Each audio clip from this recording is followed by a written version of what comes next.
आज अपन डिस्कस करेंगे यूनान की सभ्यता। सभ्यता के विकास की दृष्टि से यूनान पहला यूरोपीय देश था।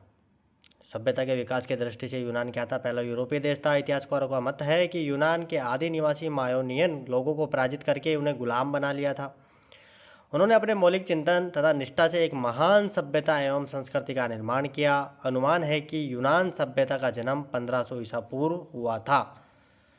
विभिन्न पहाड़ों और खाइयों के कारण प्राचीन यूनान लोग कभी भी एक संयुक्त राष्ट्र स्थापित नहीं कर पाए। संपूर्ण यूनान में कई नगर राज्यों में दो प्रमुख नगर राज्य स्पार्टा और अथेंस थे। स्पार्टा में सैनिक शासन था, अथेंस में लोकतंत्र था। शेष यूनान नगर राज्य या तो अथेंस की तरह थे अथवा स्पार्टा का अनुसरण करते थे। संपूर्ण यूनान जो है वो दो प्रमुख नगरों में, जो स्पार्टा और अथेंस, स्पार्टा में सैनिक शासन, अथेंस में लोकतंत्र। शेष जो यूनान राज्य था वो या तो एथेंस की तरह थे या स्पार्टा का अनुसरण करते थे। यूनान सभ्यता की प्रमुख विशेषता है स्पार्टा का जीवन। स्पार्टा नगर राज्य को सदैव पड़ोसी देशों को आक्रमण का भय बना रहता था, इसलिए वहाँ सैनिक शासन स्थापित हुआ। वहाँ का शासन स्वेच्छाधारी था। स्पार्टा का प्रथम व्यवस्थापक एवं विधान निर्माता लाइकमर्स था। उसने वहाँ के निवासियों के लिए कठोर अनुशासन में रहने की व्यवस्था की थी। बच्चों को कठिनाइयों का सामना करने की शिक्षा दी जाती थी। निर्बल बच्चों को टैसिटस पहाड़ी की चोटी से गिराकर मार दिया जाता था। स्पार्टा को साहसी एवं योद्धा सैनिक और आंखें मूंद कर आज्ञा पालन करने वाले नागरिक तैयार करने में तो निश्चय ही सफलता मिली, किंतु दर्शन, साहित्य, कला और विज्ञान के क्षेत्र में स्पार्टा की देन नहीं के बराबर है। अथेंस का जीवन पढ़ते हैं तो अथेंस का नगर राज्य स्पार्टा नगर राज्य से सर्वथा भिन्न था। अथेंस में जनतांत्रिक शासन था, राजा का बहुत सम्मान होता था। न्यायाधीश ड्रैको ने 621 ईसा पूर्व लिखित कानूनों का संग्रह तैयार किया था। उसके कानून उच्च वर्ग के हितों की रक्षा करने वाले थे। तत्पश्चात क्लाइस्तनीज ने अथेंस में जनतंत्र की जड़ें जमा दी। ईरान के महत्वाकांक्षी सम्राट द्वारा सम्राट दारा ने ग्रीक को जीतने के बाद यूनान पर आक्रमण किया।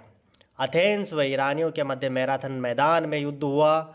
अथेंस व ईरानियों के मध्य मैराथन मैदान में युद्ध हुआ। इस युद्ध में यूनान की विजय हुई। यूनानियों ने अपने सभ्यता का स्वतंत्रता पूर्वक विकास किया। पेराक्लीज युग। पेराक्लीज यूनान अथेंस का महान जनतांत्रिक नेता था।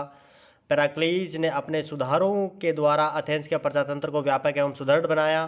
पेराक्लीज का मत था कि सारे व्यक्तियों को न्याय का समान अधिकार है। उसके शासनकाल में कला, साहित्य, संगीत, दर्शन का बहुत विकास हुआ। अथेंस में दुखांत व सुखांत नाटकों तथा संगीत के कई आयोजन होते थे। होमर की विश्व प्रसिद्ध रचनाएं इलियड व ओडेसी इसी काल की थी।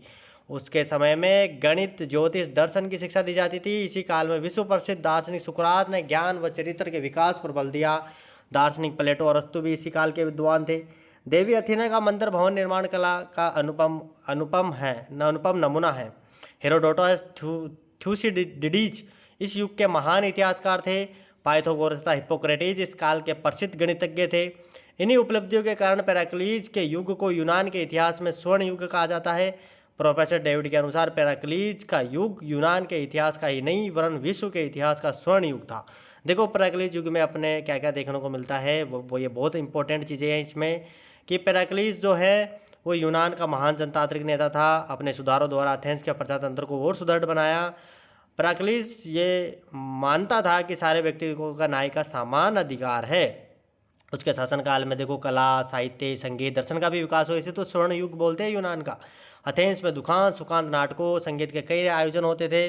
होमर की विश्व प्रसिद्ध रचनाएं जो हैं कौन कौन सी? इलियड व ओडेसी इसी काल की थी। होमर की रचनाएं थी विश्व प्रसिद्ध। एक क्वेश्चन बनेगा, देखना कहीं ना कहीं फंसेगा क्वेश्चन।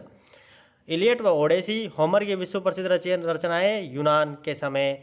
उसके समय में गणित, ज्योतिष व दर्शन की शिक्षा दी जाती थी। इसी काल में प्रसिद्ध जो दार्शनिक था, फिलोसोफर जो था, वो सुकरात ने ज्ञान व चरित्र के विकास पर बल दिया। दार्शनिक प्लेटो, अरस्तु भी इसी काल के विद्वान थे। देवी अथीना का मंदिर भवन निर्माण कला का अनुपम नमूना है।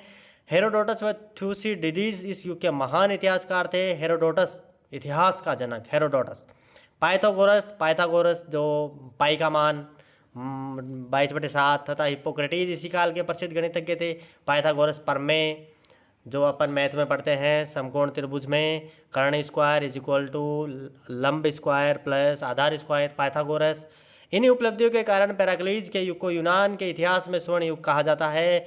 प्रोफेसर डेविड के अनुसार पेराक्लीज का युग विश्व के इतिहास का स्वर्ण युग था। कौन बोलता है? प्रोफेसर डेविड बोलता है। ओके, मिलते हैं नेक्स्ट वीडियो में, तब तक के लिए take care, bye bye, like comments and subscribe.